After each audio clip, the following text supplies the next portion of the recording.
It's great to have you here on the Clark Howard Show. You know, our mission is to serve you with advice and information and guidance that empowers you to make better financial decisions in your life. You know, during the pandemic, it even became a phrase, the pandemic puppy. A lot of people were lonely, they felt isolated, and they went out and they bought a dog. And the adoption places were really short of dogs during COVID.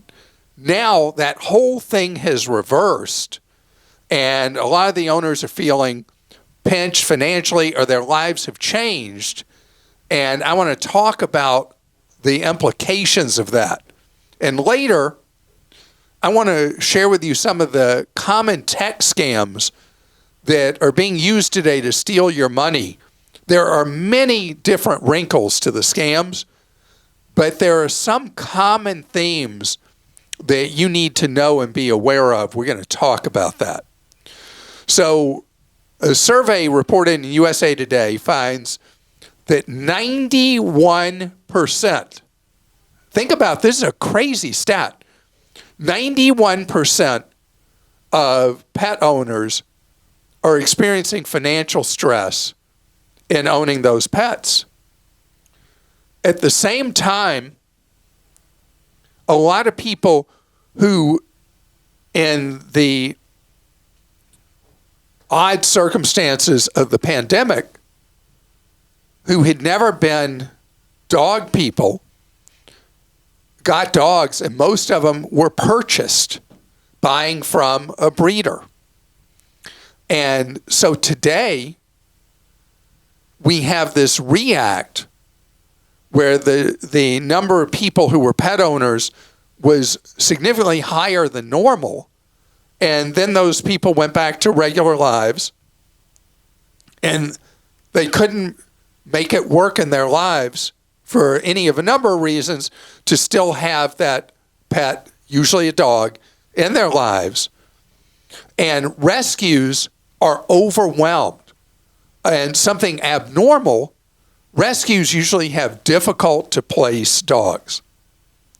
Today, there are all kinds of what I call designer dogs available for adopting from various rescue groups.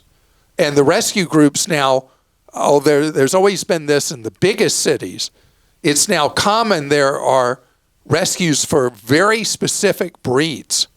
So if you are someone interested in having a dog, adopting a dog, know that today you don't have to pay to get that specific breed. You're actually helping to solve a problem if you are willing to adopt one who is being handled by a rescue. And a lot of the breeds, I think about the questions we were getting about the scams where people thought they were buying a dog and instead their money got stolen, and all the things that went on with the price of buying a dog going, I'm sure it was like at record high amounts during COVID, because loneliness was a really big motivator in 20 and 21 in particular with COVID, and it led to this spike in people buying dogs that now are sitting there a few years old and they don't have a home. So I got a designer dog that way. I have one of my dogs is a total mutt, but we adopted both of them from the same place. But one of my dogs is a full-bred Aussie Doodle. She's hyper. Somebody paid for her and then couldn't handle her and turned her in, and now she's my problem. So Just kidding. I love her. We have two dogs. We have one that was a rescue, and we have one that we did buy from a breeder during COVID. And our dogs are going nowhere. They're with us. But there are a lot of people who, this isn't a guilt trip for anybody. There are a lot of people who it just didn't work in their lives anymore. Yeah, for sure. And these wonderful people who work in these rescue groups who have created a safe place for these dogs is basically like foster parents to them right now till they can find a new home. So know that this is a money-saving opportunity. It is. And it's a good deed Yeah. if you're able to give a dog that no longer has a permanent home a place to live. Yeah, and for a lot of people, like you people have allergies, and so it's really important that they get a dog that's quote unquote hypoallergenic. So it's great to. You mean like me, and we always have to have hypoallergenic dogs? Yeah, I have friends who have issues with that too. So completely true. Yeah. So I was with a relative yesterday, and the relative's dog, who is not hypoallergenic, and my eyes right now like they feel like sandpaper, and my nose has been running and all that. So I am a wimp. I need No, to you're be not. around the hypoallergenics. You're a human. Okay. Mike in Georgia wrote in, are termite renewal contracts a good investment or a ripoff, a waste of money? Wow, that's quite a switch from talking about dog rescue. Yeah. Termites, they're animals, right? Or they're bugs. Termites are animals. They're little tiny ones. These are animals that we don't want to be residents in our homes. Okay, so here's what you need to know. You need to know the lingo. There's two different kinds of termite contracts. There's one that is just a retreatment guarantee, and those don't do anything for you. They don't deal with the financial fallout of termites feasting on your home, and the damage has to be repaired and all the rest. The second type you've got to look for and make sure you have, it's a repair bond. It is an insurance type document in most states. And what happens is it makes the termite company your partner, because if they don't properly treat and properly inspect, and termites decide that they're having a banquet at your expense, the bond pays to repair the damage that has occurred to your house. The more common retreatment guarantee that you're paying for every year, they do the inspection, if necessary they retreat. That does nothing for you. The termite company is not your partner, and they're not there on the hook when damage occurs. So you always want in capitalism to have interests aligned. And with termite protection for your home, interests are only aligned when the interests of the service provider, in this case the termite company, and you are a perfect match. And that's what the repair bond is. So if you don't have a repair bond, it's worth it for you to protect your home moving forward, to have coverage with a repair bond, so that you do have the interests of both parties absolutely on the same page. Okay, this is from Lindsay in North Carolina. What are your thoughts about Discover's cashback debit card? We are newlyweds trying to get joint banking accounts while paying off credit card debt. So this is an unusual product where Discover gives you a very good cashback reward in return for using a debit, not a credit card, not a normal thing. And, you know, I refer to debit cards as the piece of trash fake Visa and fake MasterCard. Never, ever does it come up about Discover.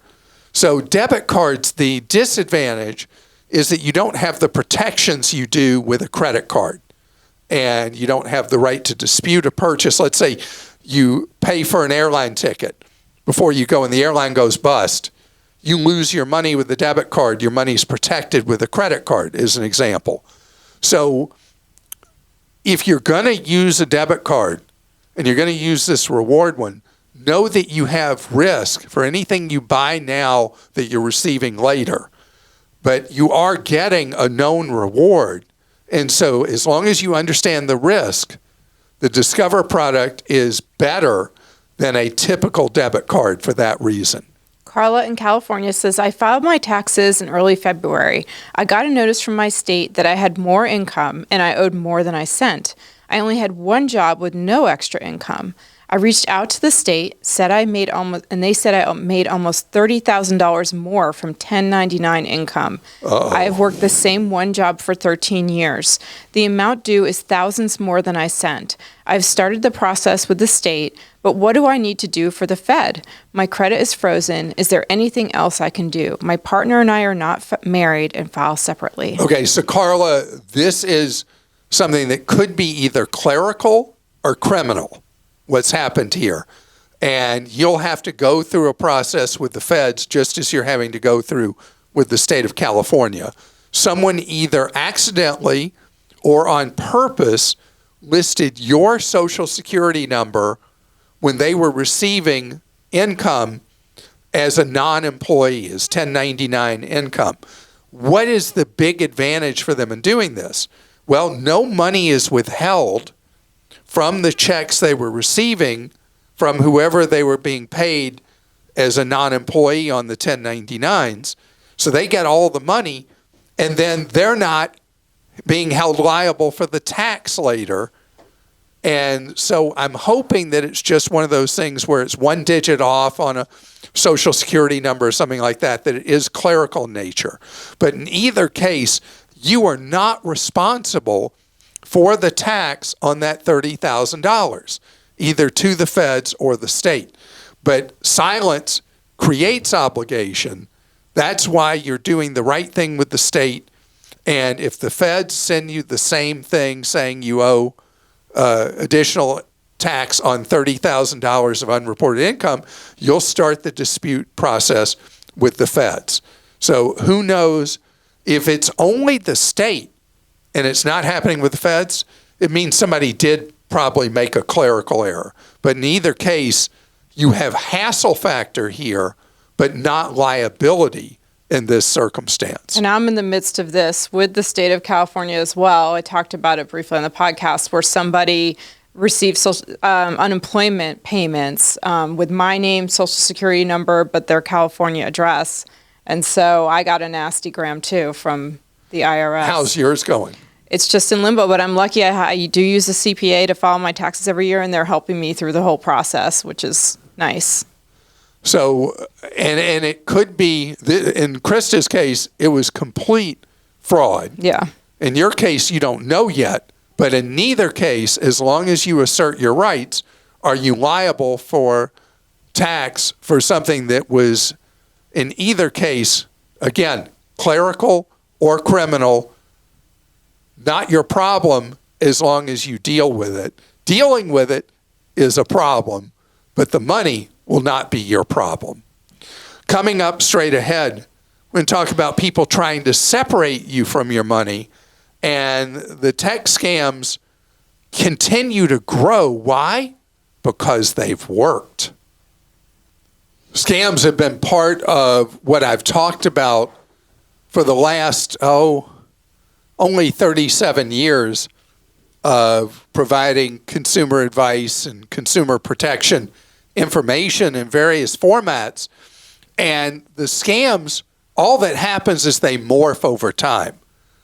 Today, what's different is the amount of money that a criminal is able to get with very low risk to them and very high consequence for you, with almost no way of regaining your money after it's been taken. It has made this such an area of concentration of con artists.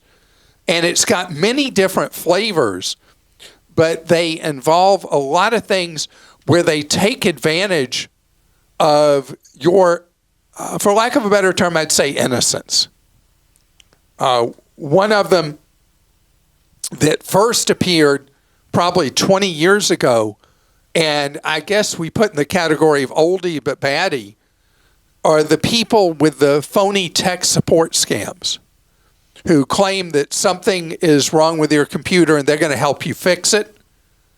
And before you're done, they have not only taken over your computer, but they have gotten in your accounts. And this one's had legs. If you think about it, it's gone on for a generation where criminals have been able to take control. And these all come under generally what are known as imposter scams. So anytime you get a pop-up on your computer saying that there's a problem with your this account, that account, or the other account, telling you there's a virus, whatever it is. They're predicting the future. Because if you respond to that pop-up by clicking on a link or by calling a supposed tech support number, most often they'll claim to be from Microsoft or whatever, that is creating that future they predicted where you end up getting scammed. Do not trust or believe any time that pop-up, the fake security pop-up, appears on your computer, because odds are it's just a crook getting ready to get in your wallet.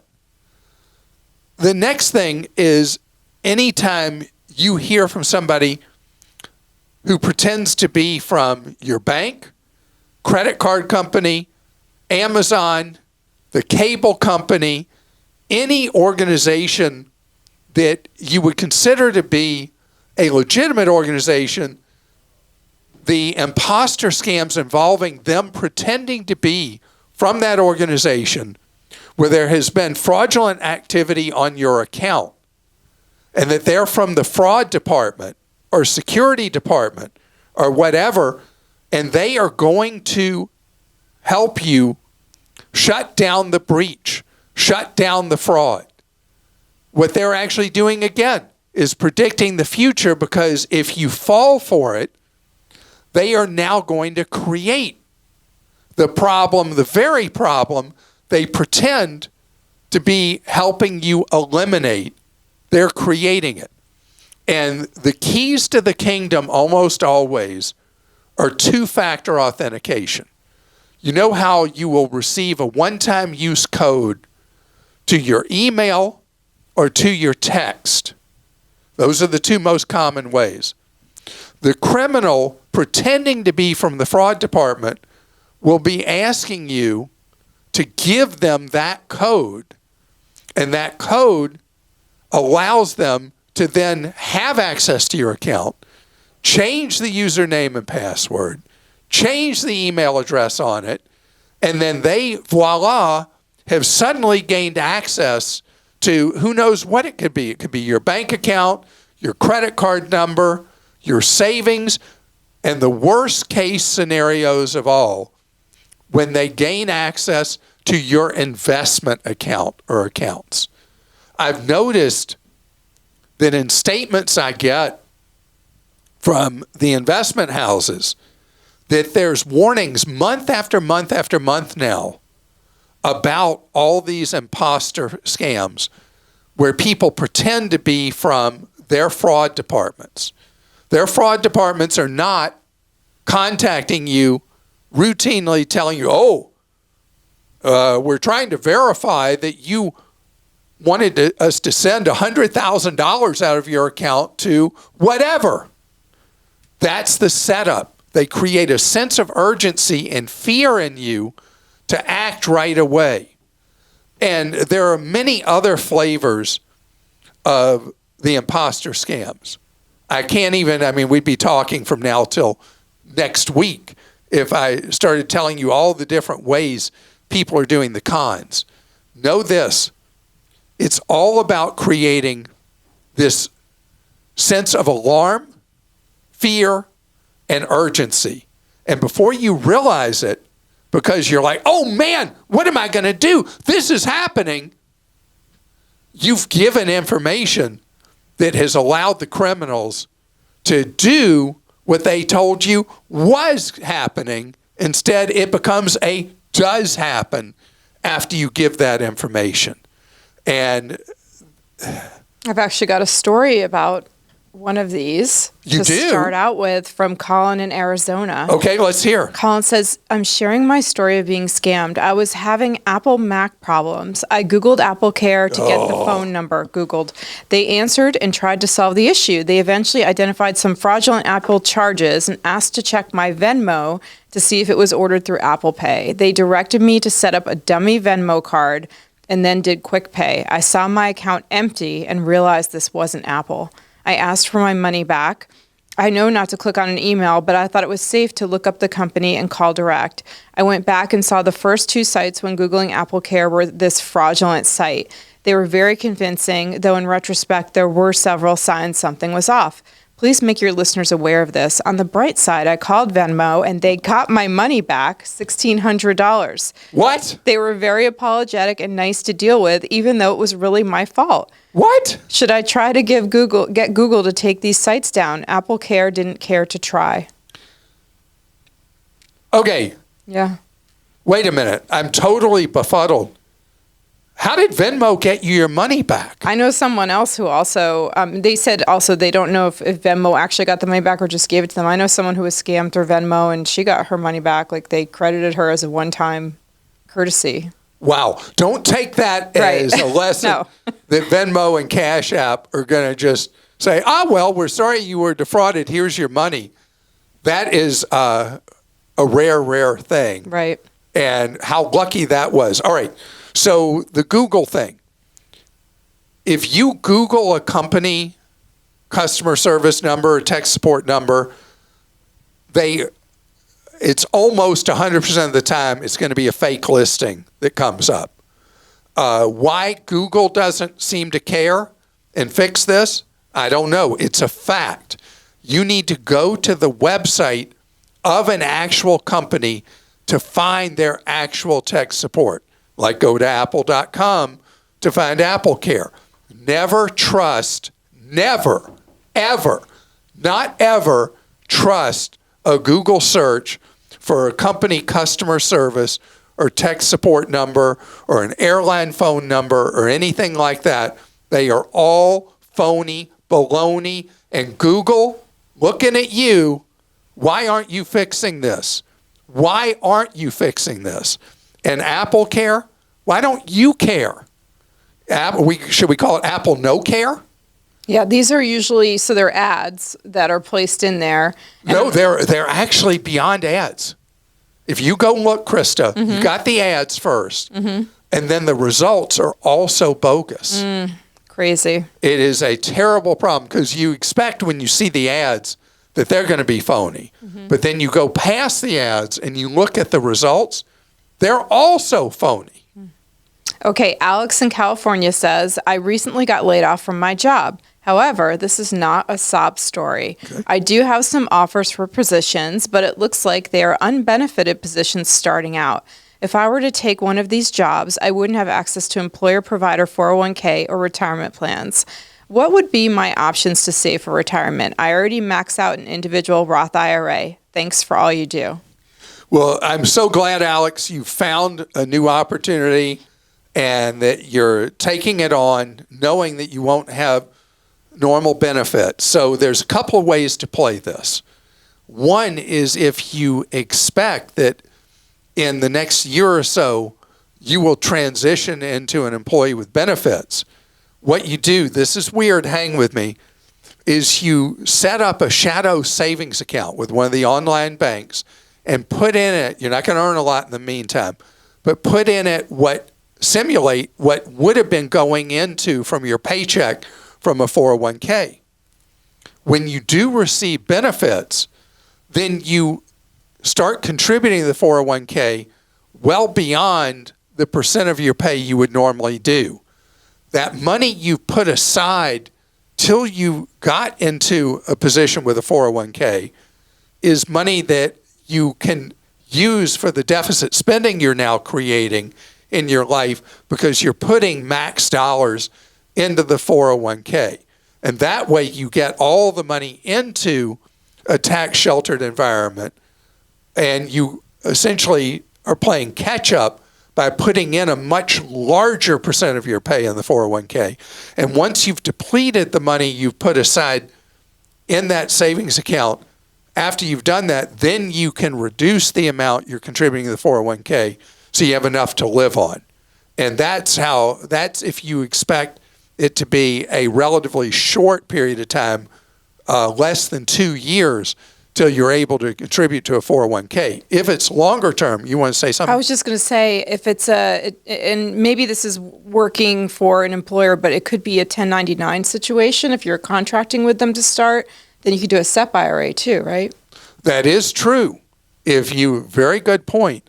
If you are being 1099, not W-2, You could do a SEP, which is a way that you can put aside large sums of money into a retirement account, roughly somewhere close to 25% of your pay max, into a retirement account and have it grow tax-free. If it's just a W-2 job but without benefits, then do what I said as an option. If you think it could be long-term, though, that you're not able to contribute to a 401k, I'd want you to do the next best thing, which would be a taxable investment account that you only put in things like broad market exchange-traded funds or broad market index funds. They have very favorable treatment long-term in the tax code. Yes, you will owe tax eventually, but at the far more favorable long-term capital gains tax rate. Not as good as being in a retirement account at work, but the next best thing. Justin in Illinois says, I recently had to cancel a trip that I booked for my girlfriend and I.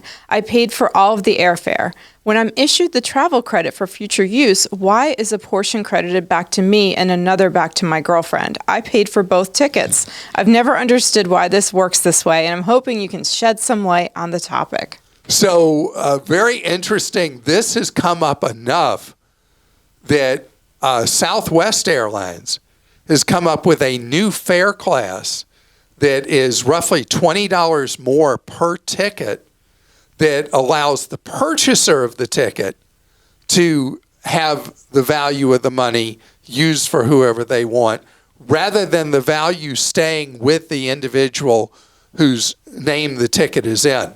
The money does not go back to the person who paid as tradition in the airline industry. The money stays with the person named on the ticket.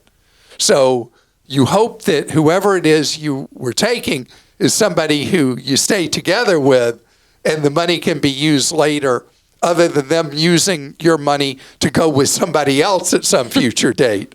And that's why Southwest has made this accommodation for people. And I wish the other airlines would. I mean, they'd make more money. They say, okay, this ticket's $20 more if the payer wants to have access to the funds in the future. And it's just running against the grain that Southwest has done that, because everybody else, the money stays with the person named on that ticket. It's just the way it plays. And hopefully y'all have a good long time of life and enjoyment together, Justin. And I want to thank you so much for joining us today. Remember what we're about. You learning ways to save more, spend less, and don't let anyone ever rip you off.